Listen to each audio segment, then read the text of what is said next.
गौतम जी और प्रसन्न जी थोड़ा सा बताइए, उत्तर प्रदेश में 8 सीटों पर लोकसभा चुनाव हुआ है। बहुजन समाज पार्टी के लोग दम भर रहे हैं कि 6 जीत रहे हैं 8 में से। तो अच्छी बात है। ये तो जो बहुजन समाज है उसके लिए बहुत ही अच्छा मूवमेंट है। अगर 8 सीटों पे बीएसपी पार्टी अगर जो दम भर रही है तो बहन जी के लिए, आकाश आनंद जी के लिए बहुत ही एक मतलब पूरा टॉनिक का काम करेगा।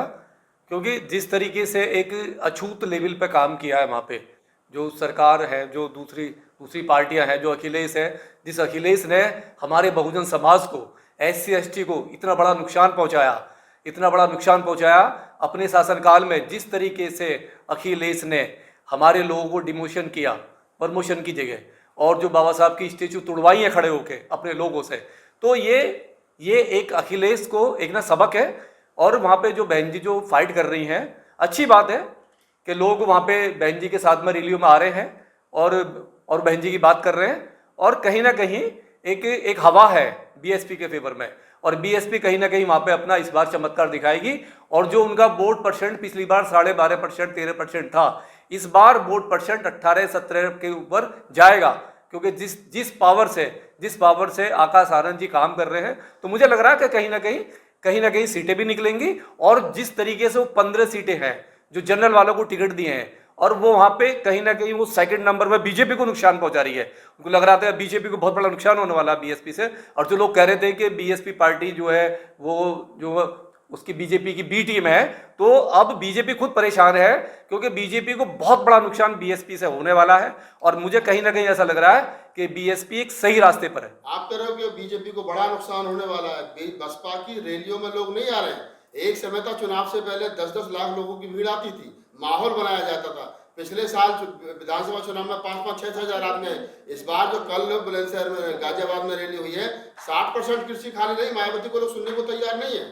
देखिए हमारे लोग क्या है, हमारे लोगों का एक वो है, हमारे लोगों के पास में कोई भी संसाधन नहीं है, इतना कोई उनके पास में कोई पावर नहीं है कि अपना काम दाम छोड़कर, मजदूर के लेवल के लोग हैं वो गांव देहात में, तो वो रैलियों में नहीं आ सकते। लेकिन वो मीडिया से दूर रहते हैं। लेकिन वो रूट पे काम कर रहा है, और रूट पे वो पूरी तरीके से बहन जी के साथ जुड़ा हुआ है। और इस बार जो है बीएसपी अपना वहां पे गेम खेल रही है, और कहीं ना कहीं वो जीत रहे हैं उत्तर प्रदेश में। मुझे लग रहा है कि कम से कम पिछली बार 10 थी और इस बार 20 पार करेंगी। जिस तरीके से टिकट बांटे हैं, तो लग रहा है कि 20 बार प्रत्याशी जीत जाएगा या वोट भी चाहिए? नहीं, देखिए ऐसा होता है, जहाँ पे मुस्लिम को टिकट दिया है और वहाँ पे सारे लोग मुस्लिम ही हैं, तो जहाँ पे मुस्लिम है और 3 लोगों ने मतलब वहाँ पे वो केवल मुस्लिम लड़ रहा है, और अगर वहाँ पे हमारा दलित का वोट मिल जाता है, जिसकी साइड में दलित जाएगा तो वोट वहाँ से निकल जाएगा। ऐसे ही दूसरी सीटों पर हो रहा है। तो ये जो टिकट का जो बंटवारा किया है वो अच्छा बंटवारा है, और इस बीजेपी को बहुत ज्यादा घबराहट है। और जिस तरीके से आकाश आनंद जी बार बार मंचों से मोदी साहब पे हमला कर रहे हैं, बीजेपी पे हमला कर रहे हैं, ये पहली बार देख रहा हूं कि बीएसपी पार्टी इतना उग्र है बीजेपी को लेके, आरएसएस को लेके, और जो मोदी को लेके, और ये बहुत बड़ी बात है। कहाँ आकाश आनंद जी बीजेपी को लेकर के उग्र? वो तो चंद्रशेखर को गाली बक रहे हैं। नहीं, देखिए चंद्रशेखर भी प्रतिद्वंदी है, और जब वो प्रतिद्वंदी है तो कहीं ना कहीं तो बात चलेगी, क्योंकि वो सामने खड़ा हुआ है। और एक पार्टी का, देखिए चंद्रशेखर एक पार्टी का लीडर है, और जब पार्टी का लीडर मैदान में, जो वो मैदान में है, तो कहीं ना कहीं तो एलिगेशन लगेंगे। आप परवरिश देखिए ना, आपके नेता जो आकाश आनंद साले साले कहकर के गालियां दे रहे हैं, और चंद्रशेखर कह रहे हैं हमारे छोटे भाई, उनकी परवरिश वैसी हुई है, मैं क्या कह सकता हूँ? देखिए गाली देना तो बहुत ही गलत बात है। गाली देना कोई सभ्यता की निशानी नहीं, मैं किसी भी गाली का किसी भी गलत बात का समर्थन नहीं करता हूँ। मैं उसका खंडन करता हूँ, और मैं बिल्कुल खंडन करता हूँ। उनको अपनी लैंग्वेज धीरे धीरे सीख जाएंगे, अभी बच्चे हैं, नए आए हैं। चलिए एक सवाल प्रसन्न जी से ले लें। प्रसन्न जी, आपके पुराने मित्र हैं चंद्रशेखर जी, चुनाव जीत रहे हैं, बधाई दोगे? जीत रहे हैं, अच्छी बात है, बधाई। क्या कहना चाहोगे चंद्रशेखर जी को? हाँ, चंद्रशेखर को, नगीना के लोगों को, या चुनाव के विषय में? चलो जीत रहे हैं तो अच्छी बात है, लेकिन जो वहाँ से रिपोर्ट आ रही हैं, ग्राउंड रिपोर्ट हैं, उनमें अभी जीतते हुए दिखा नहीं रहे हैं। और जीत रहे हैं तो अच्छी बात है, मेहनत है उनकी। 1-1.5 साल से ज़्यादा नगीना में ही पड़े हुए हैं, मेहनत कर रहे हैं, और मेहनत का परिणाम उन्हें मिलना चाहिए, अच्छा मिलना चाहिए। आपके पुराने साथी हैं, अंदर से खुशी तो रहेगी? खुशी तो है, जो भी जीतेगा समाज का ही जीतेगा, उसके अलावा तो कोई जीतेगा नहीं वहाँ से, चाहे चंद्रशेखर जीते।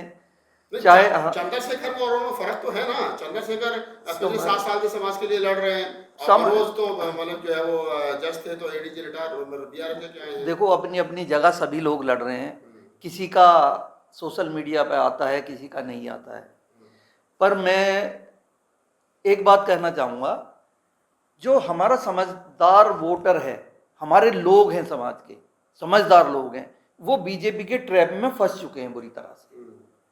जो बीजेपी का ट्रैप है ना, उसमें आ चुके हैं वो इसीलिए जो है ना बहन जी की बुराई करते हैं, कहते हैं बहन जी गठबंधन में नहीं गई।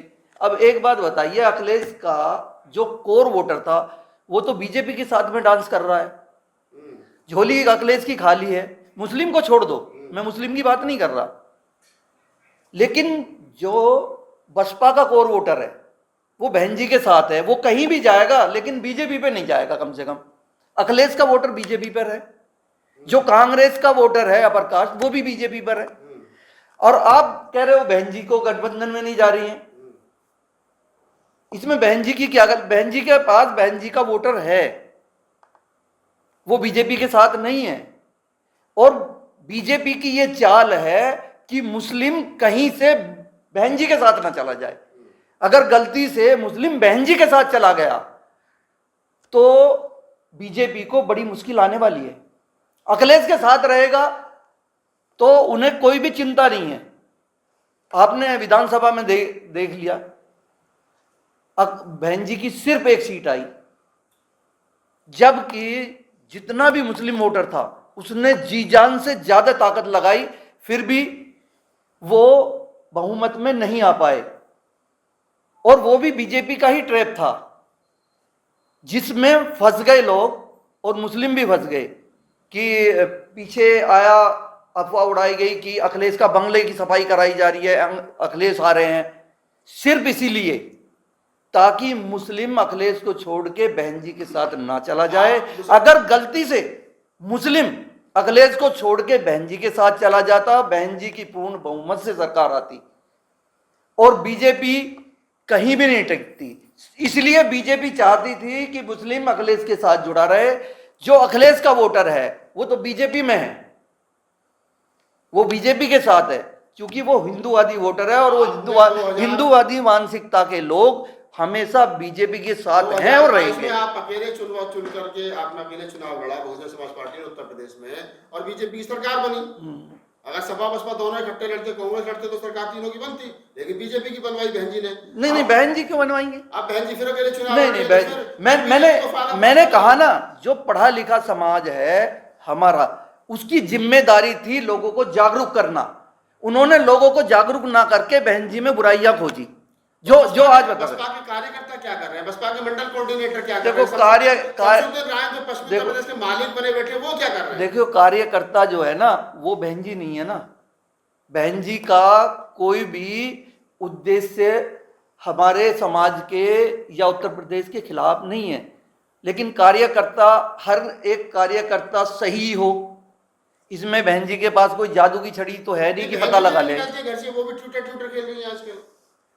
अब ये तो मैं नहीं कह सकता कि बहन जी क्यों नहीं निकलती हैं। देखो, 2002 में लास्ट रैली दिल्ली में हुई थी। 20-22 साल हो गए, 22 साल से राष्ट्रीय पार्टी की राष्ट्रीय राजधानी में कोई रैली नहीं हुई है, तो आप देश को मैसेज कैसे दोगे? नहीं, ठीक है, बहन जी की देखो उम्र भी है, और यूथ को आगे बढ़ाने का अब काम भी कर रही हैं। धीरे धीरे यूथ आएगा, रैलियां भी बढ़ेंगी।